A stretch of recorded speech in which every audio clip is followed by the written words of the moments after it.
All right. Back in the Dunny. We back. Dunny Cody. Dunny Cody in the banyo producing a pod. Yeah. Here we are. Dunny Chinchilla. Dunny Chinchilla, Yeah. nice. Part 2. Toxic masculinity. Yeah, the mask you wear. Oh, man. So, shout out The Mask You Wear. That's a documentary, I think 2016 documentary. Great documentary. I'd recommend it. And just while we're on that, there's tons of references that we're going to include in the description to this episode and also throw on our social medias. So check for those. So we were talking about how masculinity contemporaneously had come to really highlight certain characteristics, and those characteristics can be described as toxic. So toxic masculinity. Those characteristics, I think, just as a refresher, it'd be important to review those. So that includes like being socially dominant, being misogynistic or homophobic, being sexually potent, sexually dominant, being aggressive, just overall aggressive in your presentation, and then being stoic or emotionally repressed or suppressed, which is viewed as like independence. Yeah. Yeah, okay. So, Yeah. Good summary. That's kind of what toxic masculinity looks like. Yeah. So, and the idea is that that's what allows for perpetuated power hierarchies to exist. But we concluded by trying to emphasize it doesn't seem to be working. It's not working out for us. Anybody. Yeah. So it doesn't work out for society generally. Yeah. And in order to change it, we need to address men. And hopefully men can understand that it's not working for them. Yeah. It's kind of a problem created by men. Yeah. Being a man. It's a complicated thing. So today we're going to jump in with some examples. We mentioned the melodic tones of the Idols. Yeah. Specifically Joe Talbot, a bit of a mouthpiece for the Idols. The band, I think, share the viewpoints, but Joe really addresses specifically the influence of toxic masculinity. So we're going to use him as an example for that. Mm-hmm. I was thinking about this, though. I was thinking, if we talk about Joe, maybe we could actually start by narrowing the focus to Dr. Chinchilla. To Chinchilla nice? Yeah. Your fourth favorite nerd? Yeah. Yeah. So, Chinchilla, have you ever, do you have any memories of, either learning these traits or experiences growing up that seem to be influenced by these traits? Yeah, do you have any memories of this being a variable that was playing out in your life experience? Oh, no doubt. Which I'm sure you do. Which I'm sure if anyone who's a man reflects back on, especially what it was in high school and through adolescence, that there's a massive pressure that's put on adolescent boys to be a certain way. Well, so I'm still emotionally repressed, so no, no pressure. I've actually no reflection. I always felt comfortable. Yeah. No so it hasn't happened for me. Has it happened for you? Yeah, I don't believe you, but yeah, it has happened for me as well. So I grew up kind of straight edge. I wasn't as far into the culture. I know when we talk about our lives and that sort of thing, the culture of the straight edge thing was very relevant to you. Yeah, all the knowledge and the really defining it was important to me. Yeah, I just kind of grew up straight edge. I loved my skateboard. That was my thing. Yeah. So just growing up, going through high school, I remember in middle school, some of the most maybe pressing or the greatest sources of pressure were from other guys at school. And they were regarding, for me, it was particularly the topic of both sex and or drugs.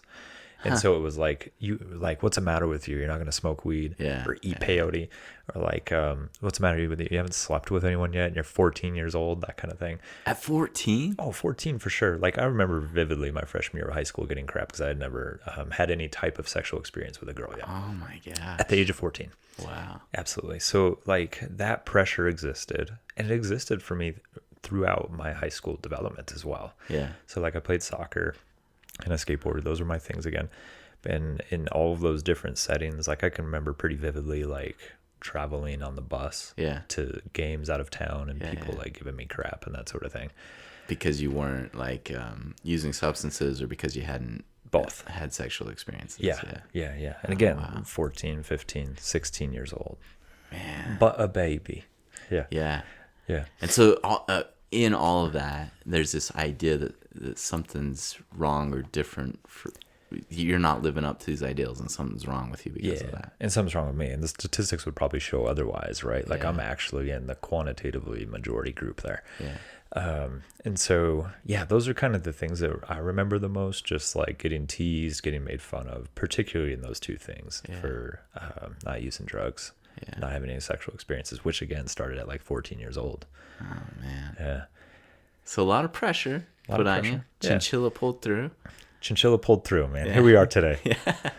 Did you have any more like experiences where masculinity played a role in how you approached like your peers, like girls or anything like that?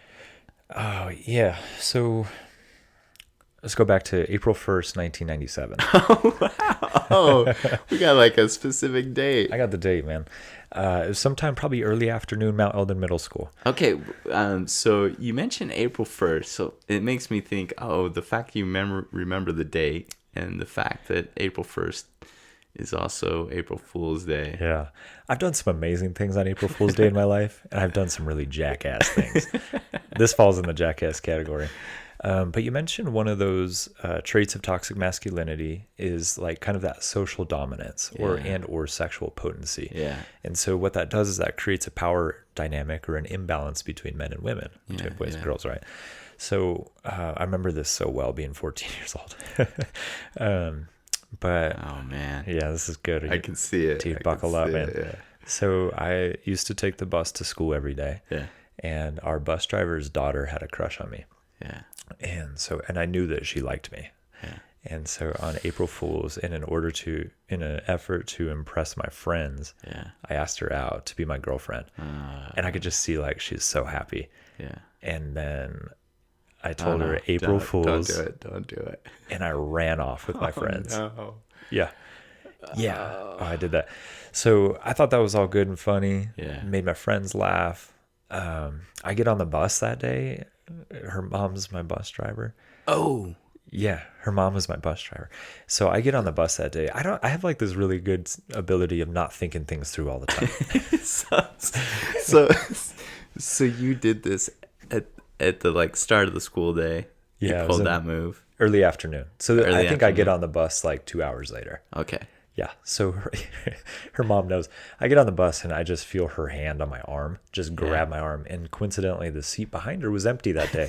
So I got pulled into that seat by her mom, just like grabbed my arm, directed me right into that seat. Personal invitation to the front row. Yeah, it was a directive.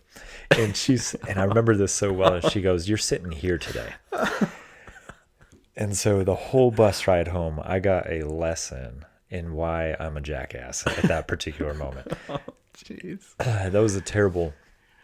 I mean, I reflect on that with so much guilt. You know what I mean? And again, I'm like an adolescent, impulsive, trying to impress my friends. I was being stupid. But I can definitely now, I can look back on that and be like, there are these social influences or these societal influences that really created this context for me to think that behavior was okay. Yeah.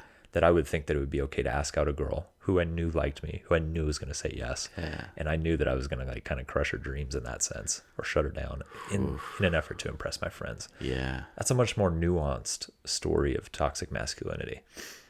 Oh, that's exactly the way I was just thinking. I actually like what you shared there, because the first I think is like when we talk about toxic masculinity, there can be these overt examples, like this pressure about you're supposed to be these certain ways and direct statements that relate to that. But I think it plays out in so much more subtle ways.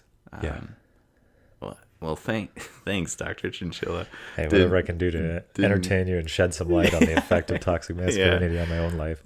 Didn't anticipate you digging deep. April 1st, 1997, a day to be remembered. Front row seat on the bus. Yeah, 23 years ago. Yeah. 2 months. Still leads to that guilt. Yeah. Yeah, I reflect on that. I'm like, wow, that was really dumb. Yeah. But also what a great learning experience. Yeah. So yeah, I think what a great nuanced example. What a great broader example of the overt way that this plays out, these pressure to portray these traits. Joe Talbot, the lead singer of the Idols, like we've mentioned, there's actually a song on joy, as an act of resistance. Their latest album, they have a song called Samaritans, and it talks about exactly this thing, all this pressure to live up to these certain ideals. And he himself, I think, had life experiences that taught him lessons similar to that. So he grew up in Bristol, England. He talks about growing up in kind of this punk culture, and just wanting to, like, rage against everything, fight everything, and just act like he didn't care about anything. But coincidentally, while that was all going on, he actually describes, I think in one interview, he describes like punk culture as machismo. So like all these male-oriented traits. But while this is all going on, his mother experienced a paralyzing stroke. I think it happened when he was like a young child. So he experienced this paralyzing stroke of his mom, and he really cared about her. And he kind of drifted off into that punk culture as he grew up. And then eventually, in his teenage years, his stepfather passed away, and he became the primary caregiver for his mom. And then 5 years after becoming her primary caregiver, she passed away. And so he developed this relationship with her of caregiving, and then this figure that became this paramount person in his life, and was a paramount person in his life, died. And he talks about dealing with that through just drinking and distancing himself from the emotions of it all. And then that also happened at a point in life where for him, he's trying to be successful. He's trying to go to college, trying to realize that the pressure to be an adult and to be a successful male adult is on him. And so he talks about using drinking to get rid of that. Yeah. Yeah. Well, in that first episode, we highlighted some of those statistics related to substance use and men. And to me, Joe Talbot talks pretty directly about the role of alcohol in his life. Yeah. Direct avoidance behavior, just like a behavior geared toward experiencing relief from the pain. And something that I would probably highlight from that is that when we have a culture or society that says you can't feel, well, what we do is we feel. And so when we repress that, or when we do feel, then we conclude something is wrong with us, that this might not even be that conscious of a decision. And so what do we do to get rid of those feelings? And alcohol can be such an easy, quick fix. Yeah. So he fell into that. And then there was even an exacerbated moment for him that he talks about, where 2 years after his mother's passing, a daughter that his partner had been carrying for 9 months was born stillborn. Yeah. And so going through that stillborn. Yeah. And the song June on Joy as an Act of Resistance is about her. Yeah. Yeah. About that experience. So he talks about this coming around period in his life where he entered therapy, he pursued mindfulness, and then he specifically shout out CBT and mindfulness. Actually, he says it's not CBT focused. He said it was mindfulness focused. Yeah. And it sounds like probably like emotionally based, maybe like REBT, or maybe ACT. All these letters for y'all. Alphabet soup for y'all. A lot of acronyms. I'll cover these in the future. Yeah. Yeah. So he basically came to, and now he specifically addresses some of the pressure that comes just from toxic masculinity. So he talks about a wide range of topics, but also focuses on that specifically, and kind of how he's tapped into how it doesn't work. And so maybe for us to talk more about this, we can reference specific authors. So we've been using the term toxic masculinity. Probably a decade ago, there were some authors, mostly in sociology, that shifted the term to precarious masculinity. And that's because toxic masculinity can have this connotation that emphasizes all the ways that men benefit and creates this power structure, and how it's toxic, usually in reference to how it's toxic for society. And the term precarious masculinity was used to demonstrate how it is a very tricky dynamic for men to maneuver through and come out successfully from. Yeah. The very tenets of the system say that you got to adhere. If you don't, then what? Then you're a failure. You're a failure. Yeah. Yeah. And if you don't successfully portray that, then you're a failure. So even if you do pursue it, so you either tried to fight against it and you're perceived as a failure, or if you pursue it and aren't successful, then you're a failure. Yeah. So there are a couple of people that I think address this really well. Two authors in particular, one being Peggy Orenstein and the other Judy Chu. Yeah. Just really brilliant people. And Peggy's a journalist, but she wrote a book called Boys and Sex. And she talks about how there's this disparity between what boys define as masculinity and what their own personal experience is like privately. So she actually interviews, I think, hundreds of boys to do these books. She wrote a book called Girls and Sex as well. Yeah. And she would have them say, what is being masculine supposed to look like? And then she would ask them, and not back to back, but she'd ask them, what are you like?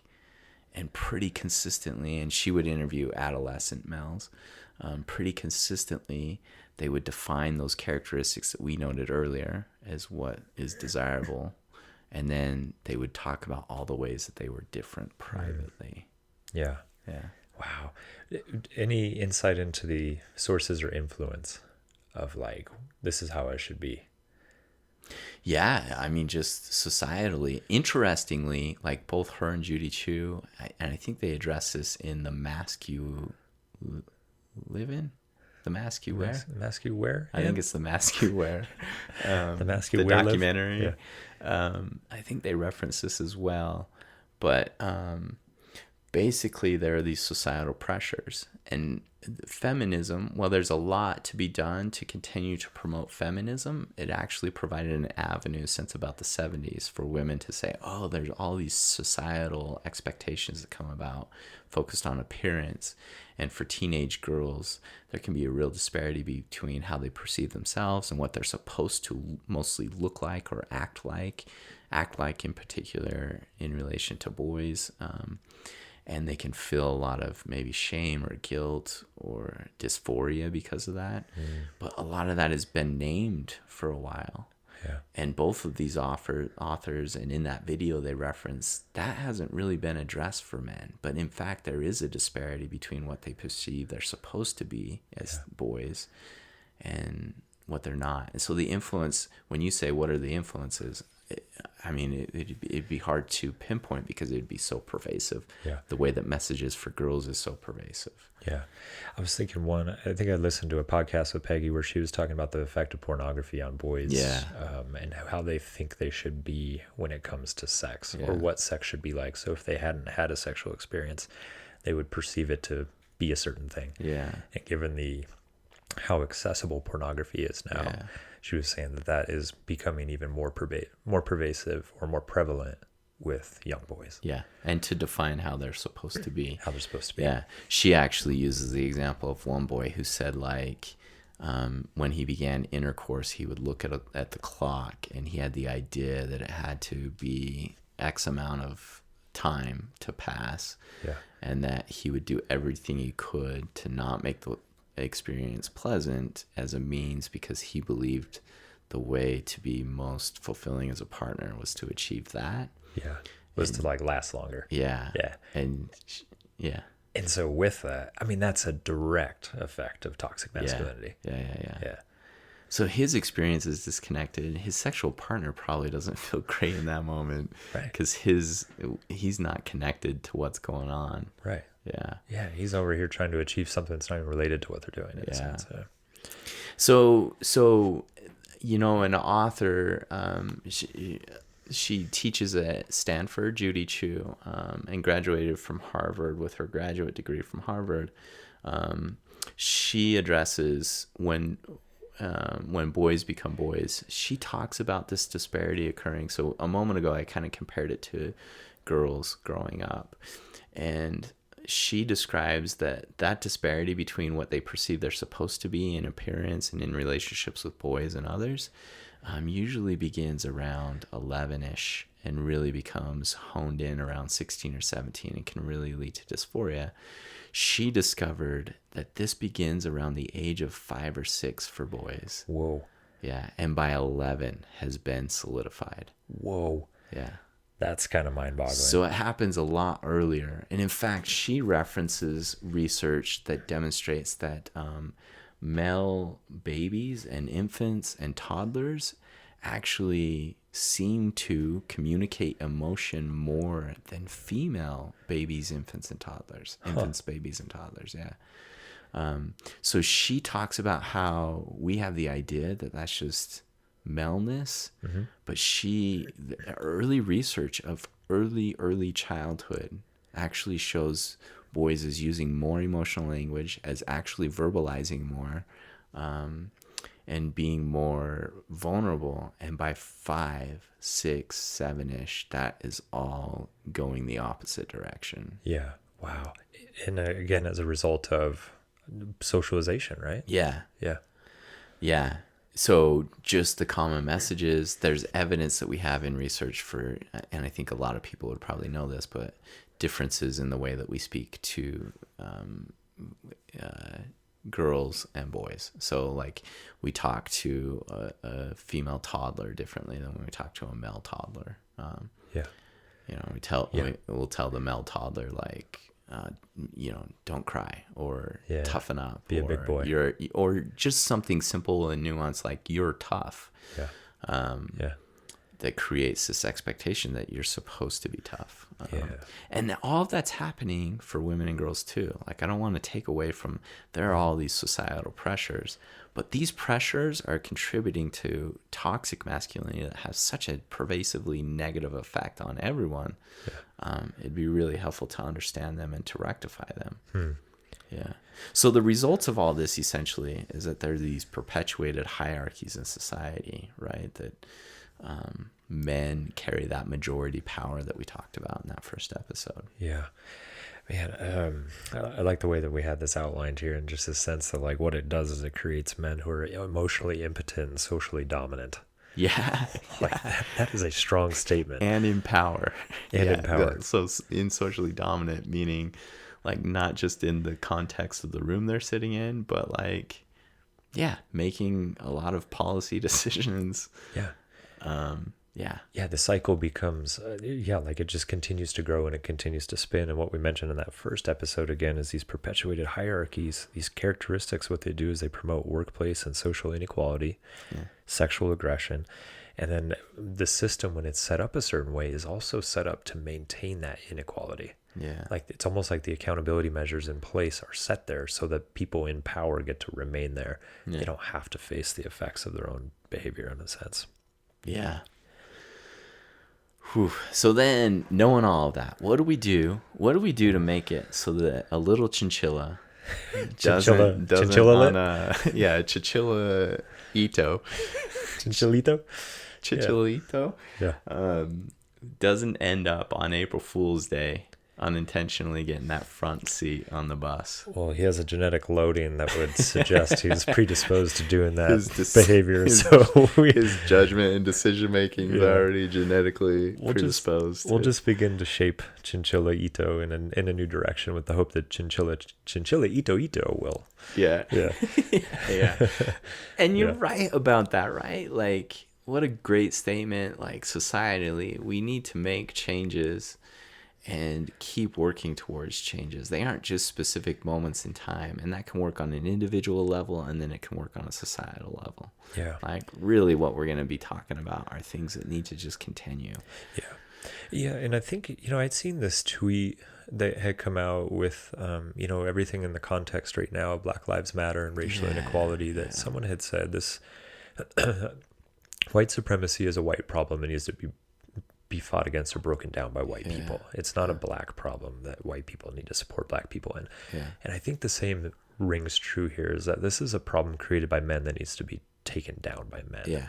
So it's not a problem created by women that men need to support women. Like, we need to recognize our own privilege and our own power, and we need to unhook from it. We need to like give it up. So specifically, we need to apologize when we fall into mansplaining. Yeah. So you need to call me out on that. Same. Yeah. So one, there's demonstrations, there's protests. We need to actively put pressure on power is one thing that comes to my mind. And when we're talking big systems, right? Yeah. The APA, when was that? The mothership? Yeah. It was August of 2018. August of 2018. I remember when they put out these practical guidelines for working with boys and men, in the response, like I remember seeing on Twitter people being like, hey, if you ascribe to, or if you see a therapist who promotes these guidelines, you stop seeing them now. Yeah. Like it was wild to see the backlash to APA putting out, hey, here's how we can help boys and men in our society. Yeah. Like what we're doing right now is we're shaping people to represent these characteristics that are creating problems and harm for others and for self. Yeah. And we haven't gotten into this, but toxic masculinity in the environment. That might be down the road. Boy, that would be a good tangent. The APA guidelines, I think it's important to note that guidelines have come out, and basically what we mean by guidelines is that APA creates basically like a literature review of the demographic group that they're addressing, and then here are suggestions based on what we understand about experiences of this demographic. And so there had been guidelines promoted for various other variables like racial or ethnic minorities, women, and all of those had been established for a long time, for decades, and nothing had ever been done for men because men most often hold the power, hold the voice, hold the influence. But really by 2018, they came to say, well, the effect that this is creating isn't helpful for men. And there are some specific things that we need to address as suggestions for therapy in working with men because of the pressure this all creates, that disconnect that leads to those drastically higher rates of substance abuse and dependence and homicide and suicide and risk-taking behaviors. Yeah, exactly. So the APA, they gave us a few things that we can understand. We'll start there, and then also a few things that we can promote. What's one of those things that we need to understand? Yeah, I think firstly, one of the things they highlight is that we need to understand that boys and men, they have to integrate these multiple aspects of their identity, like what it means to be a man for them throughout the course of their lifetime. So to understand that identity evolves and that it includes so many variables other than those ones that are highlighted in toxic masculinity. Yeah. Wow. What a limited, rigid, thing that you're saying. Yeah. Yeah. So we've got to respect that their identity of themselves as a man is got to be more open and fluid than just those rigid ideals, and that it's going to change for them throughout time. Yeah. Okay. And then, what's the other principle there about understanding? Yeah, one thing that they give us that seems so important to me is just understanding that the impact of power, of privilege, and of sexism on the development of boys, that those are all socially informed, not biologically informed. So when we talk things that are social realities, like we shape and construct those. Yeah, so what we can do then, we can just start there with understanding. That gives us some ideas how we can respond. And what we need to do is provide information to guide healthy use of what their sex has influenced for them. Yeah. And then, so those are two things we need to understand, both about their development and about their experience with power, privilege, and sexism. And then there's some things that we need to promote, that encourages us to promote, that I think can be promoted societally. Yeah. One is to promote interpersonal intimacy. Yeah. So what we can do, how did I land on this one? What we could do is encourage boys and men to have open, caring relationships with their friends, and to be expressive about what that friendship means. Yeah. And I mean, that directly ties to the next one, right? Which is to promote positive male relationships. I think something that I witness and something I see is it's really difficult for men to connect with other men. Yeah. And again, in different contexts, if you have to be a certain way, then it's kind of like you have to talk about these things. You have to act a certain way, which deviates us from our connection to ourself. Yeah. If we can be authentic and open with ourselves, we can be authentic and open with other people and understand that's a good thing. Yeah. I love you, Cody. Love you. But it's a little cringy. I had to refrain from saying bro or dude Bro. or man.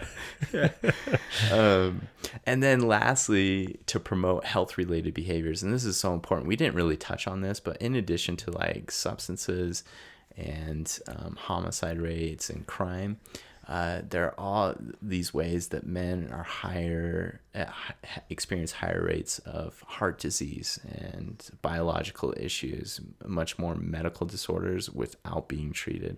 So we need to promote basically just taking care of yourself, that it's okay to seek and accept help, both when it comes to like needs for if you're experiencing something in your body, or if you're experiencing something emotionally or mentally, to seek out and accept help in those areas. Yeah, and again, directly related to that influence of autonomy or independence, and so like we have to directly, I think in our field, getting after that stigma.